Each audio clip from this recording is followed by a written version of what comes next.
todo mundo pergunta. Até a primeira história, que é chamada Lágrimas, as pessoas leem, choram, me encontram, ficam com pena de mim e perguntam se minha mãe está bem, se ela está viva, se ela não morreu. Minha mãe está bem, graças a Deus, está ótima.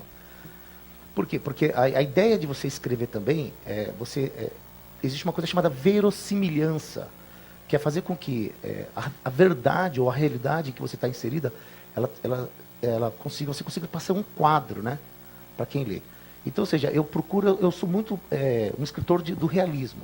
Não o realismo, né, que esse é um realismo maluco, esse aqui desse conto.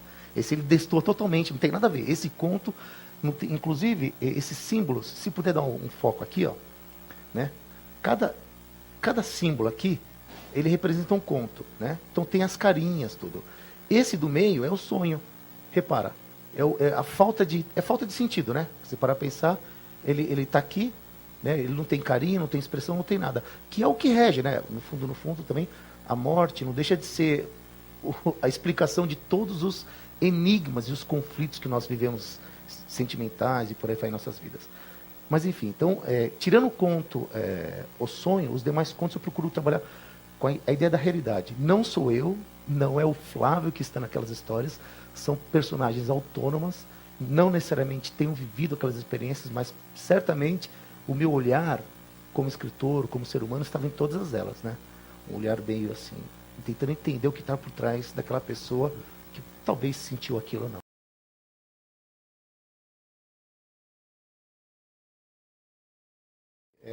Havia 30 contos para serem selecionados nesse livro, né? Mas eu queria fazer um panorama direcionado. Então, enfim, aí o conto, na verdade, que resta daqui é o conto chamado Sonho.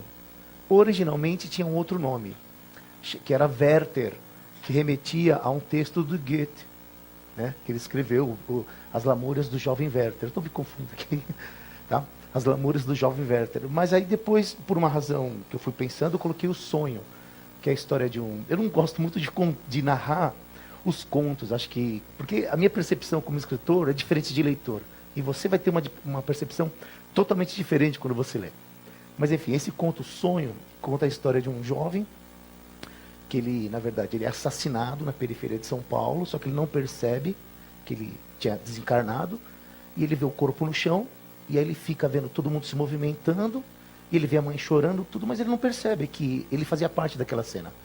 Então, aí depois, aos poucos, ele se descobre. Então, ele vê o seu próprio corpo no chão, e ele olha, se assusta, e percebe que ele está lá. E as pessoas não conseguem ouvi-lo. A certa altura, nas reflexões dele, ele ouve uma voz, porque ele fala, o que eu estou fazendo aqui? Aí a voz fala, suba. Aí ele, para onde? Aí ele começa a subir. E ele vai até o final do universo, no negro total, né?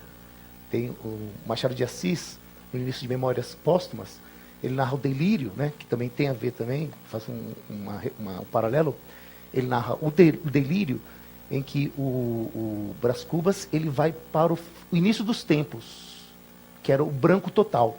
Então esse conto ele vai para, na verdade, o final dos tempos, que é o negro total, a ausência de cor, a ausência de vida total.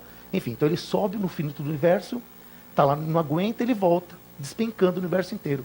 Então ele vê o espaço sideral, ele vê a Lua, ele vê os cometas, ele vai descendo tudo. Chega no planeta Terra, o que aconteceu com a Terra? A Terra tinha acabado tudo. Ela acabou. E esse trecho, né? Quer dizer, a Terra ela tinha virado, na verdade, um apocalipse, né? Destruição tudo. Havia resquícios de humanidade. Havia as pirâmides, havia algumas estradas, só que não havia mais vida. E permite fazer uma leitura breve? Tem um trecho aqui que eu acho bem interessante, que ele fala, né? Logo meu planeta havia ficado para trás, e em seguida o sistema solar e toda a galáxia.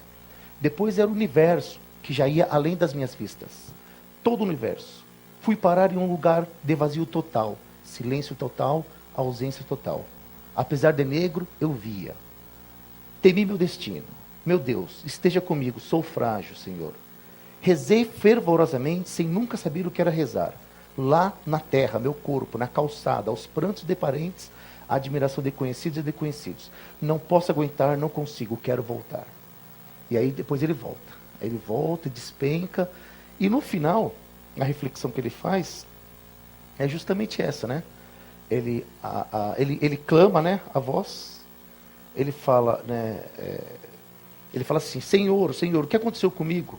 Quero acordar, o que houve com o meu planeta, que acabou todo? Aí ele, percorreste o universo, meu filho. Tremi, porque tais palavras voltaram do nada. O mundo em que vivias foi este lugar, sem vida e escuro, agora e doravante. Ele já não existe mais. Foi destruído como suspeitavas. Perplexo e com alguma coragem, lembrei a voz, mas não faz horas que eu morri assassinado a tiros, na cabeça, bem em frente da minha casa em São Paulo, no Itaim Paulista. A mesma voz nada respondeu. Parecia ter me abandonado, mas não tinha dúvida. Era Deus. Dentro de tudo isso eu queria entender. O universo era imenso. Eu estava lá nele, em algum ponto querendo o meu mundo. Não, nunca entendi. O absurdo de ser algo que vaga sem propósito é como ser o próprio tempo. Eu refleti. Hoje eu sou o tempo da eternidade. E quem sou o que sou eu? Consciência, certamente. Mas foi tudo agora, quase agora. Não tenho dúvida. Foi quase agora que fui assassinado na calçada da minha rua, a poucos metros dela, por aquilo que tinha de mais. Deixa eu só comentar algo interessante, né? Que esse conto, esse livro, ele vai abordar toda, ele parte da periferia para o centro, né? Em países ricos, periferia é sinônimo de riqueza, de bem-estar, de família. São Paulo, periferia é sinônimo de exclusão. Eu vim de lá da periferia, hoje moro ainda na periferia, só que aqui mais no Jaguaré, né, enfim, por razões das mais diversas, mas o fato é que, então ele partiu da periferia e foi entrando, né, na região central de São Paulo, né, cito aqui Morumbi, um trecho, tem um conto chamado A História, de um rapaz de família tradicional, riquíssimo, que vive de herança, das mais abastadas possíveis. Imagina uma pessoa rica, daquele, enfim, rico de séculos, né? E que a fortuna dele, enquanto houver o mundo, haverá a fortuna dele. Aquele tipo de pessoas que muita grana e por aí vai para a eternidade. E só que ele tem um sofrimento constante, que é a ausência do amor. A ausência, que é o nome do conto chama-se A História, né? E aí eu remeti muito também a um filósofo chamado Hegel, né? Friedrich Hegel, que ele tem um conceito de história bem interessante. Então, esse rapaz que mora num apartamento de 300 metros quadrados, nos Jardins, ele está beirando os seus 50 anos, teve, por uma desilusão amorosa, né, aos 20 e poucos anos, ele se isolou do mundo e só vive da fortuna, da riqueza da família. Né? E ele se apaixonou por uma jovem que morava na periferia, em Capão Redondo, só que, no fundo, depois ela virou prostituta, mas ele vai passar a vida inteira, né, com essa ausência, né?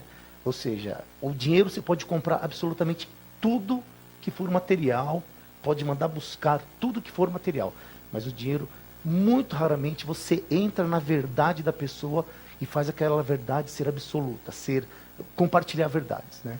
Você pode comprar um amor, mas você não está comprando a verdade do amor. O nome desse conto é História. Ele é bem interessante. Há pessoas que gostam. É um dos meus preferidos, né? Acaba sendo por algumas razões. E o primeiro conto, né, enfim, então, só para voltando, vai falar da periferia, mas vai abordar todos os sentimentos humanos, né, que estão aqui, né? Você vê, um conto que vai falar sobre amor, desilusão, sobre exclusão social e sobre riqueza, né? Que ele fala muito bem. Né? Que ele fala que ele pode comprar o que ele quiser, o momento que ele quiser, mas existe essa ausência, né?